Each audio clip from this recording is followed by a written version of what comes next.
Assalamualaikum warahmatullahi wabarakatuh. Berjumpa lagi kita pada mata kuliah pengantar ilmu sejarah. Nah, adapun pada kesempatan ini sesuai di RPS yang menjadi pembahasan kita adalah mengenai sejarah dan ilmu sosial. Nah, pada dasarnya materi ini akan membahas serta mengkaji bagaimana keterkaitan antara sejarah dan ilmu-ilmu sosial. Nah, ini adalah materi yang sangat penting untuk dipahami karena sejarah itu tidak akan bermakna jika dia hanya sekedar uraian cerita yang diceritakan berdasarkan kronologis waktu.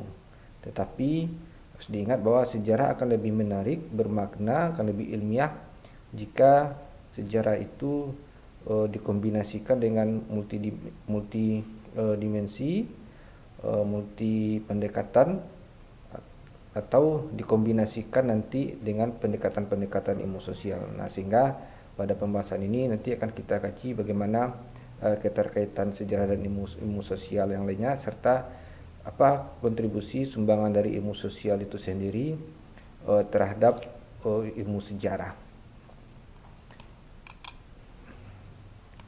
Nah, kita awali di sini. Ini adalah gambaran bagaimana keterkaitan antara sejarah dengan ilmu sosial. Misalnya ada ilmu politik, ada sosiologi, kemudian ada ekonomi, ada geografi, serta antropologi. Nah, nanti ini akan kita kaji satu persatu, akan saya terangkan nanti. Nah, ini kita awali dari pendahuluan. Nah, yang harus kita pahami adalah sama-sama kita ketahui pada dasarnya sejarah itu adalah merupakan konstruksi. Nah, peristiwa yang di mana konstruksi tersebut dilakukan secara ilmiah dengan menggunakan metode penelitian. Nah, kemudian konstruksi atau penyusunan alur peristiwa sejarah itu disusun secara kronologis dan harus ada hukum kausalitas atau sebab akibat. Nah, kemudian yang paling konvensional, sejarah yang paling kuno itu adalah sejarah politik, karena memang dari awal yang sudah kita bahas pada materi yang sebelumnya, bahwa sejarah paling awal ditulis itu adalah yang bertemakan sejarah politik, di mana isinya adalah sekedar menceritakan tentang cerita-cerita orang besar atau raja-raja atau para pembesar kerajaan. Nah, namun dengan menuliskan sejarah hanya terbatas pada satu dimensi, maka akan membuat kita semakin terbatas dalam memahami struktur dari sejarah itu sendiri. Nah, keterbatasan itu semakin terlihat ketika penulisannya hanya bertumpu pada aspek kekuasaan saja. Nah, itu ketika sejarah hanya berfokus pada aspek politik. Nah, hanya pada satu dimensi. Nah, kemudian persoalannya adalah ketika kita menuliskan serta memahami sejarah hanya terfokus pada satu dimensi, pada aspek kronologis waktu, katakanlah seperti ketika kita memahami sejarah hanya kepada aspek politik, maka itu secara langsung akan mempersempit ruang kita dalam mengungkap dimensi lain dari sebuah peristiwa sejarah. Nah, padahal dalam satu peristiwa sejarah itu memiliki aspek-aspek yang lain untuk dikaji. Katakanlah aspek politik, sosial, budaya. Nah, jadi tidak melulu hanya bicara tentang aspek politik. Nah, untuk mengungkap dimensi lain dari peristiwa sejarah itu, maka kita memerlukan ilmu-ilmu sosial lain, terutama mengenai masalah konsep. Nah, konsep yang ada pada ilmu sosial yang lain itu kita katakanlah kita pinjam. Nah, kita pakai untuk dalam memahami alur sebuah peristiwa sejarah. Nah, jika itu dipakai menggunakan pendekatan multidimensional, maka sejarah itu akan menarik, dia akan lebih ilmiah.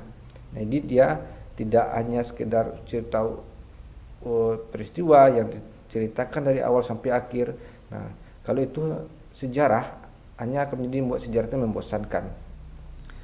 Nah, dengan mengkaji aspek lain, maka sejarah itu akan memperluas aspek kajiannya. Maka nanti berkembanglah tema-tema dalam sejarah. Ada sejarah ekonomi, sejarah politik, sejarah sosial, sejarah ekonomi, dan lain semacamnya.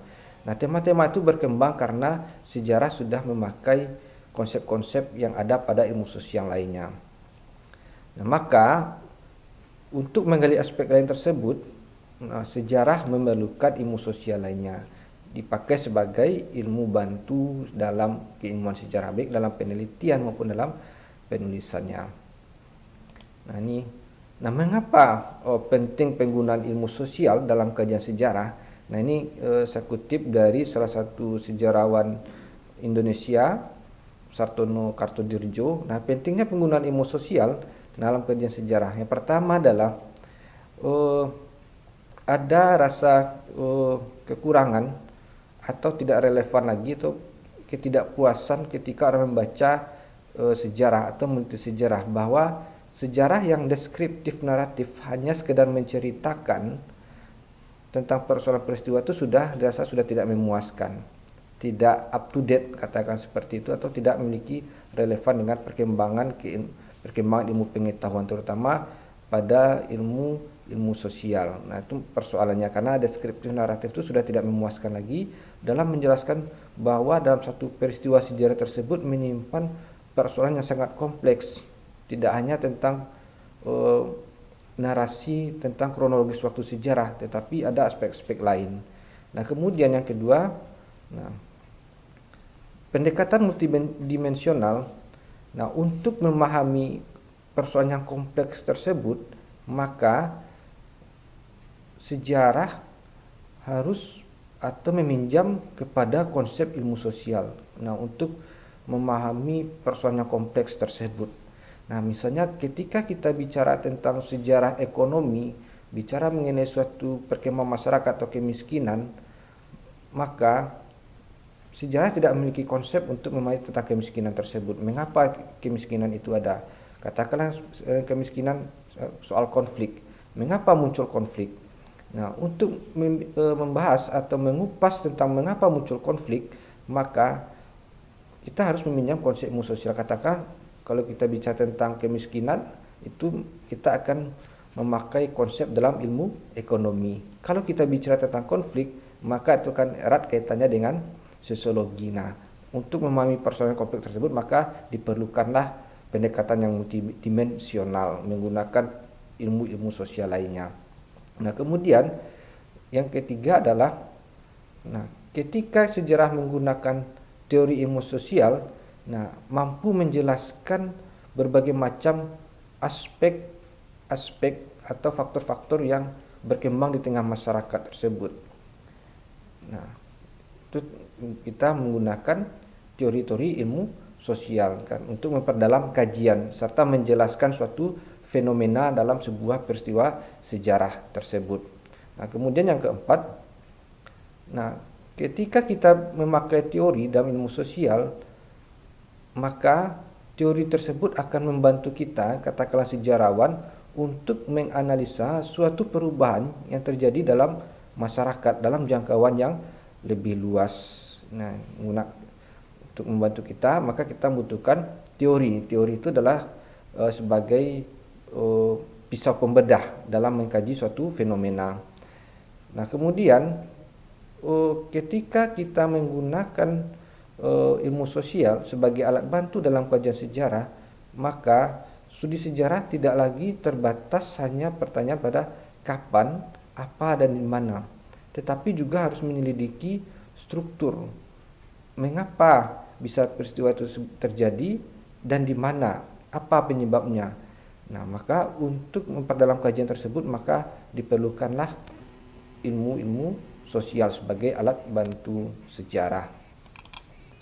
Nah, kita awali dari misalnya keterkaitan sejarah dan geografi. Nah, sejarah dan geografi adalah dua ilmu sosial yang saling sangat berkait. Nah, kalau sejarah berbicara tentang waktu, maka geografi bicara tentang tempat. Nah, sama-sama kita ketahui bahwa sejarah itu adalah bicara tentang manusia. Manusia hidup di muka bumi. Segala aktivitas manusia ada di muka bumi.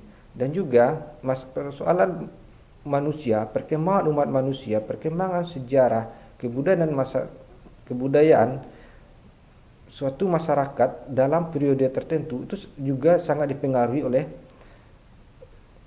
tempat atau temporalnya. Nah, maka ketika sejarah dikaitkan dengan geografi, maka pertanyaan tentang di mana terjadinya suatu peristiwa maka akan terjawab dengan menggunakan pendekatan geografi, karena kita bicara tentang tempat.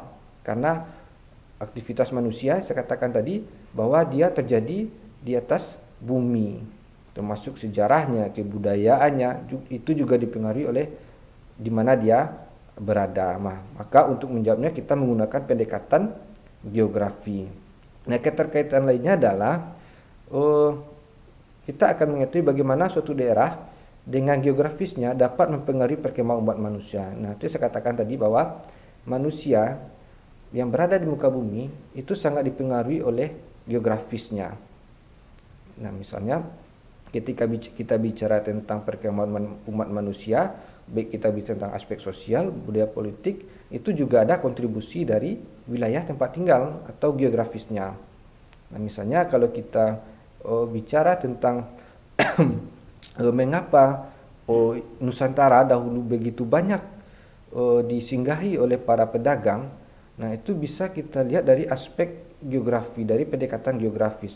Nah, mengapa didatangi oleh banyak pedagang baik dari Cina, Arab, sehingga kalau kita lihat bahwa Indonesia itu memiliki beragam kebudayaan, tidak hanya kebudayaan lokal, tetapi ada juga kebudayaan asing yang masuk atau bercampur dengan kebudayaan lokal. Nah, itu juga dipengaruhi oleh aspek geografis. Karena Indonesia atau Nusantara, kalau kita perhatikan aspek geografisnya, terletak di antara dua samudra dan dua benua, sehingga Indonesia itu menjadi sebuah jembatan untuk ke daerah lain. Nah, jadi itu yang bisa kita amati. Masalah kebudayaan Indonesia juga dipengaruhi geografisnya. Nah, kemudian ketika kita bicara tentang perkembangan suatu peradaban, juga dapat diamati dalam perspektif kewilayahan atau dalam perspektif geografi. Nah, misalnya kita bicara tentang mengapa peradaban-peradaban besar itu banyak muncul di sungai-sungai besar. Nah, itu karena untuk menjawabnya kita butuh aspek geografi, bicara tentang perairan. Nah, maka kita bicara tentang kewilayahan atau dalam ranah ilmu geografi. Nah, itu adalah kaitannya. Nah, kemudian dalam khususnya misalnya sejarah dan ekonomi. Nah, bagaimana kaitan antara sejarah dan ekonomi?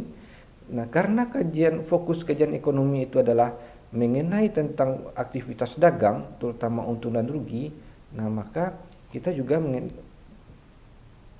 memakai konsep ekonomi. Nah, kaitannya adalah antara sejarah dan ekonomi.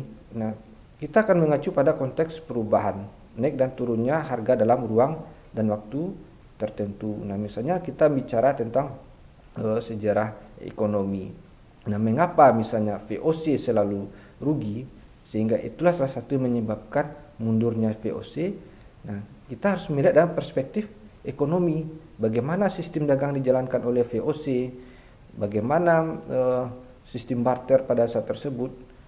Nah, itu menggunakan konsep-konsep dalam ekonomi. Misalnya kita bicara tentang bahwa VOC ketika dia menguasai Nusantara, VOC memakai sistem monopoli. Nah, konsep monopoli itu sebenarnya adalah konsep yang dipakai dipakai meminjam pada konsep ekonomi. Nah, bagaimana struktur perdagangan pada zaman VOC, struktur perdagangan pada zaman Islam dan lain semacamnya. Maka kita butuh konsep-konsep dalam ilmu ekonomi. Nah, kemudian sejarah dan sosiologi. Nah, sosiologi itu adalah ilmu yang bicara tentang masyarakat, tentang interaksi masyarakat, interaksi manusia. Nah, karena sejarah bicara tentang aspek utamanya dalam manusia, sedangkan sosiologi juga bicara tentang interaksi manusia, maka untuk memperdalamkan kajian manusia tersebut, bagaimana hubungannya dengan masyarakat yang lain, maka kita butuh sejarah butuh konsep dari sosiologi. Nah, misalnya rekonstruksi peristiwa yang menggunakan pendekatan sosiologi akan mengungkap segi-segi lain dari peristiwa sosial dari masyarakat yang ada pada masa lampau. Nah, sehingga hasil dari kajiannya dapat dikatakan sebagai sejarah sosial.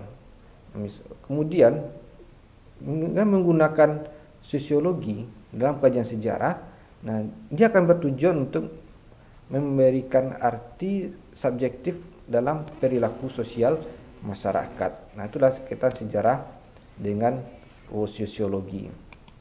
Nah, kemudian bagaimana sejarah dengan antropologi?